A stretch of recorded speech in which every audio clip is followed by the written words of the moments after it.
నేను యాక్చువల్గా మా వాడు మాట్లాడదనుకున్నాను, మాట్లాడేసింది. నేను చెప్పాలనుకుందా చెప్పేసింది. ఆ, తను సుకృతి సింగింగ్ అంటే చాలా ఇష్టం. ఐ థింక్ తను 9th మంత్లోనే పాట మొదలుపెట్టింది. బట్ యాక్టింగ్ సంబంధించి ఎప్పుడు లేదు. కానీ పొద్దక్క సిందక్క వాళ్ళిద్దరిని ఇంత గురించి చెప్పాలి, అసలు మామూలు జర్నీ కదా. అసలు ఓ 5,000 రూపీస్తో సినిమా స్టార్ట్ చేసింది, ఈ అమ్మాయి ఏమో సినిమా రాసుకుంది. సో సింధు నాకు మెసేజ్ పెట్టిన తర్వాత సరే అడిగితే తను చేయనంది. సుఖిత అంటే నేను చేయను, సేమ్ తను చెప్పినట్టే. నేనేమన్నానంటే అది చెప్పేశాను నేను వీళ్ళకి, తను చేయదు అంటే. కానీ పొద్దుకి ఏమన్నా ఒకసారి నేను మాట్లాడుతానంది.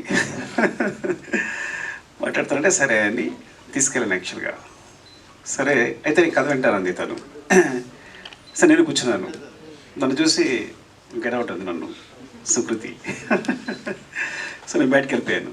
సో వాళ్ళు మాట్లాడుకున్నారు, కథ ఓకే అయింది. సార్ ఫస్ట్ ఏంటంటే తను ఎప్పుడు పర్ఫామ్ చేస్తున్నట్టు ఎప్పుడు సార్ చిన్నపిల్ల ఫేస్ పెడుతుంది, ఇలా అంటుంది, ఇలా కార్టూన్లో గంతులు వేస్తుంటుంది, నా ముందేమో గారాలు పోతుంటుంది, ఎప్పుడు ఒకే ఎక్స్ప్రెషన్ పెడుతున్నట్టు డా అంటున్నది అంతే. సో దీనికి ఎక్స్ప్రెషన్సే వస్తాయి అనుకున్నాను నేను. సో అసలు నమ్మకం లేదు నాకు. సో మా పద్ధతి పంపిస్తే చేస్తుందని అడుగుతున్నా, చేస్తుంది అంటున్నారు. ఏమో సుకుమార్ కూతురు కాబట్టి చేస్తుంటున్నారా నాకు అర్థం కావట్లా. ఇప్పుడు ఇంటికి వచ్చాక నిక్కీ బాబు ఉన్నాడు, వీళ్ళ కజిన్, ఇద్దరు కలిపి సీన్ డిస్కస్ చేసుకున్నారు. డిస్కస్ వాడేమో చేస్తున్నాడు, పర్ఫామ్ చేస్తున్నాడు. తిని మాత్రం నువ్వు చేయరా అంటే తను చేయట్లా. పటమ్మ నువ్వు సదా ఒక సీన్ చేసి చూపించవచ్చు కదా నాకు అన్నాను. ఇదేంటి వాళ్ళకి సంబంధం లేదు సినిమా, బికాజ్ నేను ఎప్పుడు షూటింగ్ రానివ్వను. ఎందుకు షూటింగ్ రానివ్వను అంటే షూటింగ్ వస్తే నాకు కాన్సన్ట్రేషన్ అంతా పిల్లల మీదే ఉంటుంది. పిల్లల మీద షూటింగ్ చేసుకోలేను నేను. ఎప్పుడైనా సాంగ్ జరుగుతున్నప్పుడు రమ్మంట, సాంగ్ జరుగుతున్నప్పుడు చూడండి కొంచెం ఫ్రీగా ఉండి యాక్షన్ కట్టేమో డాన్స్ మాస్టర్ కొరియోగ్రాఫర్ చెప్తూ ఉంటాడు. సో వీళ్ళకి ఏంటంటే మా డాడీ ఏం చేయట్లేదని. సో నా కొడుకు అయితే బాగా ఏడిపిస్తుంటాడు, ఏమన్నా అందరూ షూటింగ్ అందరూ చేస్తాను, నువ్వు ఖాళీ కూర్చున్నావు అంతే, ఏం చేస్తున్నావు అంటుంటాడు. సో సో వీళ్ళ బ్రెయిన్లో సుకృతి కానీ నా కొడుకు కానీ ఇద్దరు బ్రెయిన్లో అంటే నేను డైరెక్టర్ అంటే ఏం చేయడు, సెట్లో కూర్చుంటాడు, అందరూ వర్క్ చేస్తుంటారు. నో మీ తమ్ముడు అనుకుంటాడా లేదా చెప్పు, మీ తమ్ముడు అనుకుంటాడా లేదా లేదా? అవునవును, ఓకే సరే కరెక్టే, నిజం తను ఎప్పుడు అందదు. బట్ వాడు ఎప్పుడు నా ఉద్దేశంలో వాడిని నేను ఎప్పుడు ఒక డమ్ ఫెలో నేను. సరే ఓకే, సరే చేయదు, సరే నాకు చూపిస్తుంది. వీళ్ళు షూటింగ్ వెళ్ళిపోతున్నారు, నా టెన్షన్, వాడు ఏం చేస్తుంది, సరే చేస్తుందా. ఒక 2 days షూట్ తర్వాత ఫోన్ చేసా, గుర్తుందో లేదో, పద్దుకు ఫోన్ చేశాను. పద్దక్క చూడు, నిజంగా నువ్వు మొహాటగా చేస్తున్నావేమో, ఒక 2-3 days షూట్ అయింది అనుకుంటా, 1 week అయింది, నీ కాలితే మనీ అంతా ఇచ్చేస్తా, నువ్వు వేరే పెట్టుకో, నువ్వు మొహాటంతో చేయొద్దు. అయ్యో సార్ మీకు తెలియదని. సార్ తర్వాత నన్ను తన క్లిప్ పంపించింది. నేను షాక్ అయిపోయినా, అసలు ఎప్పుడు తన గురించి సినిమా గురించి మాట్లాడలేదు, పర్ఫార్మెన్స్ గురించి మాట్లాడలేదు. నాకు పర్ఫార్మెన్సెస్ అంటే చాలా ఇష్టం. నేను మీ నంబర్ కాస్టింగ్ కోసం నా సినిమాలో ఆర్టిస్టుల కోసం 1 year కూడా కేటాయించాను. రంగస్థలం అయితే ఒక 8 months, పుష్ప అయితే ఆల్మోస్ట్ 9 months. మీ నంబర్ నా దగ్గర వచ్చిన ప్రతి ఆర్టిస్టు ఎవరైనా అనుకుంటారు, అందరూ వచ్చేది కార్డు ఫోటో ఇచ్చేసి వెళ్ళిపోతున్నామని. మా వాళ్ళు ప్రతి ఒక్కరిని ఇంటర్వ్యూ చేస్తారు, వాళ్ళ చేత పర్ఫామ్ చేస్తారు. నేను అన్ని వీడియోస్ చూస్తాను, నాకు అది ఇష్టం బాగా. ప్రతి ఒక్కరి వీడియోస్ చూస్తాను, నచ్చిన వాళ్ళని సెలెక్ట్ చేసుకుంటాను. మళ్ళీ దాని పర్ఫామ్ మరి కొత్తగా ఏం చెప్పిందో చెవిలో, వాళ్ళిద్దరు ఏం మాట్లాడుకున్నారో ఏం చేస్తారో తెలియదు కానీ. సో చాలా చాలా బాగా చేసిందని చెప్పడానికి కూడా అసలు నాకు అంత సిగ్గులేదు. నా కూతురు గురించి చెప్పడానికి అస్సలు సిగ్గులేదు, బాగా చేసిందని చెప్పడానికి. It's like and Sindhu as like amazing. సీరియస్గా ఒక సినిమా నా దగ్గర అసిస్టెంట్గా చేసింది, కుమార్ 29.5కి అసిస్టెంట్గా చేసింది ప్రతాప్ దగ్గర. అప్పుడు తెలిసింది సడన్గా వచ్చి సినిమా ప్రొడ్యూస్ చేస్తాను, నువ్వు ప్రొడ్యూస్ ఏంటని. వీళ్ళు పట్టుదల చూడండి, చూసుకుని మొత్తం జర్నీ స్టార్ట్ చేశారు, సినిమా కంప్లీట్ చేశారు. ఇలా జరిగింది. తర్వాత అందరం వచ్చి చేరాం. అండ్ స్పెషల్లీ అంటే సింధు ధైర్యం తెలియదు కానీ పాపం తనకున్న ఏం చేస్తుందో నాకు తెలియదు. మొత్తం సినిమా కంప్లీట్ చేసింది. క్రౌడ్ ఫండింగ్, తను ఫండింగ్ అదంతా నాకు తెలియదు. బట్ ఒక సినిమా చేయడం, ఒక మంచి సినిమా చేయడం కోసం వాళ్ళు పట్టుదల ఇద్దరు కూర్చుని. అండ్ పద్దక్క గురించి చెప్పాలంటే అసలు స్క్రిప్ట్ ఎంత బాగా రాసుకుందంటే, చెప్తున్నప్పుడు ఎంత హుక్ అయిపోయానంటే, చెప్తున్నప్పుడు ఎంత బాగా రాసుకుంది. సరే బాగా రాసుకుంది, బాగా తీస్తలేదా? ఆ ముందు రోజు ఫోన్ చేస్తుంది, నేను తీస్తాను సార్ అని. నువ్వు బాగా తీస్తా, ఏం పర్లేదు. ఎందుకంటే ఎప్పుడో నేను ఆర్య అప్పుడు కథ చెప్పడానికి వెళ్ళినప్పుడు చిరంజీవి గారి కథ చెప్పడానికి వెళ్తే చిరంజీవి గారు కథ ఉన్నారు. కథ విని అరవింద్ గారు ఫోన్ చేశారు చిరంజీవి గారికి. అంటే కాదు అబ్బాయికి ఎక్స్పీరియన్స్ ఏం లేదు, ఎక్కడ అసిస్టెంట్గా చేయలేదు, చేయగలడని అడిగారు అరవింద్ గారు. అక్కడి నుంచి నా ఫోన్ వినిపిస్తుంది, చెల్లి గారు ఇక్కడ చెప్పారు, అబ్బాయి కథ చెప్పే విధానం చూస్తే కనుక కెమెరా పాత తీసిన సినిమా హిట్టే వదిలేసే అన్నారు. అంటే కథ ఒకళ్ళు చాలా బాగా చెప్తారంటే బాగా తీయగలరని బాగా నమ్ముకుంది నాకు. సో నువ్వు బాగా తీయగలవు, కథ చాలా బాగా చెప్తున్నావు అని చెప్పాను. సినిమా చూశాక ఎంత క్లీన్ షార్ట్ డివిజన్, వాళ్ళకున్న తక్కువ టైము తక్కువ డేస్లో ఎంత బాగా అందంగా కథ చెప్పింది అంటే చాలా మంచి రైటర్, సూపర్ రైటర్. అసలు ఎంత బాగా చెప్పింది అంటే మళ్ళీ సినిమా మొత్తం చూసిన తర్వాత కూడా నేను ఇట్స్ లైక్ ఈ అమ్మాయి ఎక్కడికి వెళ్తుంది, డెఫినెట్గా ఇక్కడ ఉండదు, షీల్ వండర్స్ చేస్తుందండి. అలాగే నిజంగా బెలారస్ కదా, Belarus festival this great achievement. అంటే టోటల్ ఫిల్మ్ ఆఫ్ ది ఒక బెస్ట్ ఫిల్మ్ రావడం, జ్యూరీ తరఫు నుంచి కూడా బెస్ట్ ఫిల్మ్ రావడం అనేది. అండ్ పొద్దుక థ్యాంక్స్ ఫర్ దిస్ బికాస్ సుకృతిని క్యాష్ చేసినందుకు చాలా చాలా రుణపడి ఉంటాను. తను ఒక మంచి మెమరీగా మిగిలిపోతుంది సినిమా అనేది. సింధు పద్దు మీ ఇద్దరికి థ్యాంక్స్ చెప్పాలి, తర్వాత మావిడికి కూడా థ్యాంక్స్ చెప్పలేను నేను విషయంలో మాత్రం.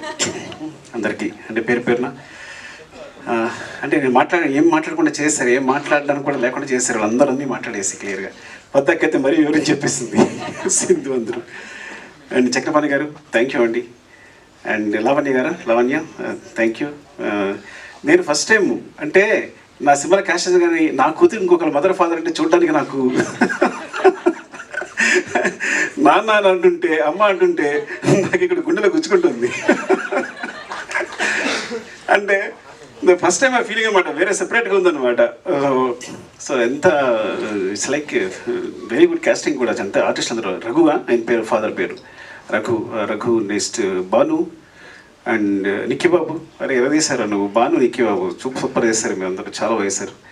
అండ్ స్పెషల్గా చెప్పాల్సింది అండ్ శశి గారి సినిమా చూసిన తర్వాత నవీన్ గారు యూఎస్లో చూసి ఏమండి సినిమా చేద్దామన్నారు. ఇంత మెగా ప్రొడ్యూసర్స్ ఒక మంచి సినిమా చేయడానికి ముందుకు వచ్చి సినిమాని తీసుకుని భుజాల మీద వేసుకుని రవి గారు, నవీన్ గారు థ్యాంక్ యూ సో మచ్ అండి. మళ్ళొకసారి చాలా థ్యాంక్స్ చెప్పాలి మీకు ఈ సినిమా ముందు తీసుకెళ్తున్నందుకు. ఇది వెరీ అని చెప్పినట్టు it's like so always I feel like నేను ఒక 3 గంటలు మనుషుల్ని కూర్చుని ఎంటర్టైన్ చేస్తే ప్రపంచంలో ఆ 3 గంటల్లో చాలా క్రైమ్ తగ్గిపోద్ది అనుకుంటాను, ఆ టైప్ నేను. సో నా మెసేజే ఎంటర్టైన్మెంట్, నేను ఇప్పుడు అదే ఫీల్ అవుతాను. ఎందుకు ఫీల్ అవుతాను అంటే నా బిగినింగ్లో నేను పోయిమ్స్ రాసేవాడిని, చాలా సెన్సిటివ్, చాలా నేను పోయిట్ రాసేవాడిని, కథలు రాసుకునేవాడిని, ఎవరితో మాట్లాడేవాడిని, సిగ్గు. ఇండస్ట్రీకి వచ్చాను, చాలా కష్టాలు పడుతున్నా, సరిగ్గా మాట్లాడలేకపోతున్నా, ఊపిరాడట్లేదు, ఎవరైనా వస్తే తప్పని లేచిపోతున్నా. ఒక ఆయన వచ్చాడు, ఎవరైనా మీరు ప్రతి ఎక్కువ రెస్పెక్ట్ ఇచ్చేస్తున్నారు, ఇలా వేసి మీరు ఇండస్ట్రీలో ఉండరు అన్నాడు. నాకు అర్థం కదా. సో ఇట్స్ లైక్ అంటే ఏం చేయాలన్నా ఇప్పుడు ఇదంతా ఈ సినిమా డైలాగులు ఇవి అంత గందరగోళంగా అనిపిస్తుంది. అప్పుడు నేను మా గురుగారి దగ్గరికి వెళ్ళాను, సార్ నాకు పడట్లేదు సార్ సినిమా అనేది, నేను ఇమ్మలేకపోతున్నాను, ఇదంతా కమర్షియల్గా ఉంది, అంత డబ్బు ఇదంతా, సో దానికోసం సినిమా చేయాలా, మనం దేని సమాజాన్ని బాగు చేసేలేమా, ఏదో అంత పెద్ద మాటలు మాట్లాడాను. ఆయన ఒకటే మాట అన్నాడు, ఒక పేపర్ ఇచ్చాడు, పెన్ ఇచ్చాడు, పేపర్ తీసుకో, పెన్ రాసుకో, ఒక కవిత రాసుకో. ఎవడైనా అడుగుతాడా? నీ జీతాంతం పేపర్స్ ఇస్తా, నీ పెన్ ఇస్తా, నీ కవిత నువ్వు రాసుకో. సినిమా అంటే వాళ్ళు పెట్టడానికి ₹1 అవుతున్నాయి అనుకో, అది బిజినెస్ అయిపోయింది ఆల్రెడీ. ఫస్ట్ నువ్వు కొంత ఇన్వెస్ట్ చేసిన ఏదైనా సరే ఈ ప్రపంచంలో కొంత ఇన్వెస్ట్ చేసిన ప్రతిదీ బిజినెస్ అవుద్ది. సో వన్ షేర్ పెడుతుంటే 1 షేర్ వెనక్కి రావాలి. So you're doing a business first. So నీ ఆర్ట్ని బిజినెస్గా చేసుకున్నప్పుడు దానికి స్టిక్ ఆన్ అయ్యిండు. అలా అయితే అక్కడికి వెళ్ళు. Your message is entertainment. మనుషులు ప్రతిదాని సమాజంలో ఆనందం కోసం బతుకుతారు. వాళ్ళు ఎంటర్టైన్మెంట్ ప్రతి ఒక్కళ్ళు చివరికి ఆనందం అనే స్థాయిని పొందడానికి ట్రై చేస్తుంటారు. యు ఆర్ గివింగ్ ద ఆనందం అంటే ఎంటర్టైన్మెంట్. That's your message. ఇలా అనుకుంటే సినిమాకి వెళ్ళు, లేకపోతే ఇక్కడే ఉండిపో, కవితలు రాసుకో అన్నాడు. నేను సినిమాకి వచ్చాను. So this is my message is always entertainment. But sometimes ఎంటర్టైన్మెంట్తో పాటు మెసేజ్ వస్తే అది బోనస్, ఇంకంతగా అదృష్టం ఉండదు. అలాంటి అదృష్టం పద్దక కలిగింది. I'm so jealous of you, really I'm so jealous of you. I see you like this here. ఎప్పుడు గాంధీతాత చెట్టు సినిమా చూసిన తర్వాత ఇప్పుడు చెప్తున్నాను, ఇప్పుడు చెప్పలేదు చిన్నదాని అని, నేను అక్కడ చూశాను నేను సినిమా చూసినప్పుడు. Really awesome real. And thank you so much. నిజంగా ఇదొక మంచి సినిమా. దీని 100 కోట్లు ఇవ్వండి, 100 కోట్లు మైత్రి మూవీస్ మేకర్స్ సమాధానం ఇచ్చేస్తారు 3. మా తరపున నేను మాట్లాడుతున్నాను. సో థ్యాంక్ యూ అండి. Love you so much. ఎవరైనా మర్చిపోతే ఏమనుకోవద్దు. అండ్ మ్యూజిక్ సారీ ఏంటంటే నేచర్ని మనం చూసినప్పుడు ఒక విండ్ ఫీల్ అవుతాం వెనకాల. So wind is like so నేచర్ని విండ్తో ఫీల్ అయినట్టు ఈ గాంధీ చెట్టుని తన మ్యూజిక్తో ఫీల్ అయ్యాను నేను. Because when I see the trailer అంత సాఫ్ట్గా it's like so underline and అసలు మ్యూజిక్ వినిపించలేదు నాకు. నేను ఫీల్ అయ్యాను నీ మ్యూజిక్ని. So that's great achievement. And editor Hari and ఇంకా మిగతా టెక్నీషియన్స్ పేరు నాకు సరిగ్గా తెలియకపోవచ్చు, ఏమనుకోవద్దు. And thanks to everyone and media and అందరికీ కూడా థ్యాంక్స్ చెప్తాను. బికాజ్ ఇలాంటి సినిమాని సపోర్ట్ చేయండి. సపోర్ట్ చేస్తే it's like it's will be very good for the director and the producer. Main we are the part of the production, but mainly Sindhu for this is for not even for Sukriti. ఈ సినిమా ఎందుకు థియేటర్లో బాగా ఆడాలి అంటే పద్దక్క కోసం, సింధక్క కోసం చేసి. లవ్ యూ అండి, love you all. Thank you. Thank you very much, sir. Sir, can you stay back for a minute? Yeah. Ma'am could also go.